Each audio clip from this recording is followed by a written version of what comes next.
Good afternoon, Israel Briefers, and welcome to another edition of the Israel Brief with me, Raylene Marks, where you join me daily, and I look so forward to take a look at those top stories making the headlines here in Israel. Of course you come here because, hey, does the mainstream media bring you the top stories from Israel with Israel's perspective?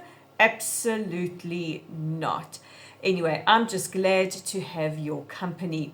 As always, we do it in partnership with these guys, Lay of the Land and the Neighborhood Dog, who also gives his opinion from time to time. Now, a reminder to you that it is day 782 since the 7th of October, and we have two hostages whose remains are still being held by Hamas. One is an Israeli national and the other is a Thai national, which is a reminder to the world that this was a multi-country event, a multi-faith event, and in Israel we view every single hostage as one of our own, as part of our family, regardless of whether they are from Israel or from Thailand or from Tanzania or from Nepal. They are all part of our extended Israeli family, and we want them all home now.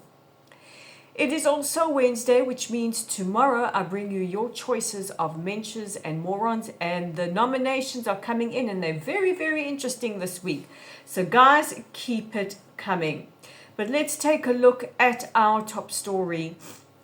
And yesterday I brought you the news that shortly after the broadcast of the Israel Brief, a body of a hostage would be returned to Israeli soil. Now, it has been identified as that of Dror Or from Kibbutz Beeri. So, Dror was 48 years old on the 7th of October when he was murdered along with his wife Yonat. The Or family sheltered in their safe room until Hamas set it on fire. They managed to open the safety room window and climb out and try and run for shelter. However, Dror and Yonat were murdered. Dror's body was taken hostage in Gaza, and their two young children orphans. These two remarkable children were also taken hostage and released a month later in one of the first ceasefire agreements. And these two teenagers, barely older than 15 years old, have spent the last over 2 years traveling around the world, speaking as much as they can, fighting for the release of the remains of their father, that they can lay him to a dignified burial. Now, Dror was born on Kibbutz Re'im, and he lived on Kibbutz Beeri, where he worked in the kibbutz's printing press. They are the country's largest printing press, and also was a renowned cheesemaker and chef. He also practiced yoga. And I'm telling you this because it's important that you know behind every name, behind every number is a person with a family and who are a whole universe. Now, on the 7th of October, 32 residents of Kibbutz Beeri were taken hostage, and Dror is the last hostage from that kibbutz to be returned home. There are no longer any hostages from Kibbutz Beeri. May Dror's memory be eternally blessed, and may he rest in peace.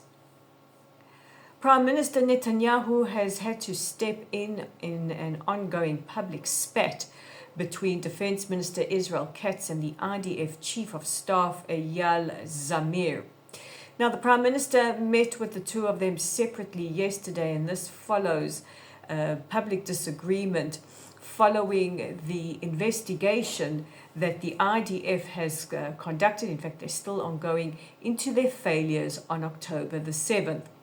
Now, last week, the State Comptroller found that the investigations were insufficient, and the Defense Minister has called for an independent body to re-investigate this. Now, the IDF chief says this is irrelevant, and as I told you, I think it was either yesterday or Monday, that he had taken action against the top officers who were serving on the 7th of October, dismissing some and reprimanding others, including the head of the Israeli Air Force and the head of the Israeli Navy, who were summarily reprimanded. Now, the IDF chief says this is irrelevant. The IDF is the only body to have conducted a proper investigation and have taken responsibility for their failures.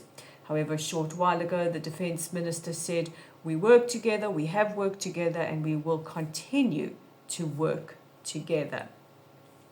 Staying with the IDF and the ISA, which is the Israel Security Agency, or the Shabak, they have launched an operation in the north of Judea and Samaria, a big counter-terror operation. They said in a joint statement that they will not allow terrorism to rise, to rear its ugly head in those areas, and will do everything in their power to thwart it. In fact, they have arrested at least 10 in the village of Tamun. And finally, some good news to end off with, and Argentinian President Javier Milei has told Israel's Foreign Minister Gideon Sa'ar that when he visits Israel in spring 2026, he will inaugurate the Argentinian embassy in Jerusalem. Now, Israel's foreign minister is in Buenos Aires, and he was greeted with an honor guard, and the two discussed, amongst many things, Argentina declaring the Iranian Revolutionary Guard Corps as a terrorist organization. Well, we look forward to Argentina becoming the latest country to open their embassy in our eternal and undivided capital. So guys, those are your headlines. Let's take a look at the audience question. And a big shout out to Itzik, who was so happy that I brought his question to the Israel brief yesterday. So guys, keep them coming. I also get a lot of comments from viewers on a lot of the stories. Some saying that it's time to take legal action against the BBC for their spreading of deliberate misinformation against the state of Israel. That's very, very interesting, because can a country sue a media outlet for misinformation, for their misinformation actually contributing to the rise of anti-Semitism, sometimes with deathly consequences? That's interesting, because the BBC, unlike the New York Times, is a state broadcaster. So would it be seen as one state suing the other? Legal eagles out there, and even legal beagles, if you have any answer to that, please hit me up in the comment section below.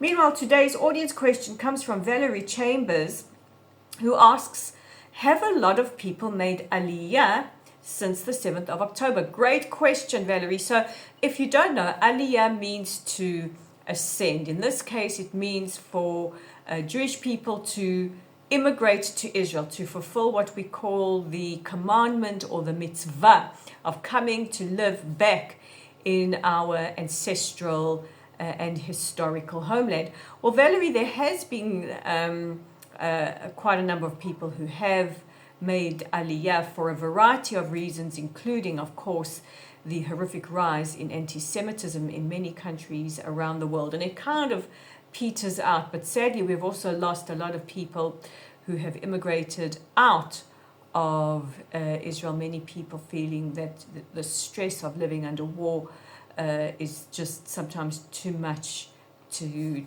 take. So Valerie, I hope that answers your question, and keep them coming, girl.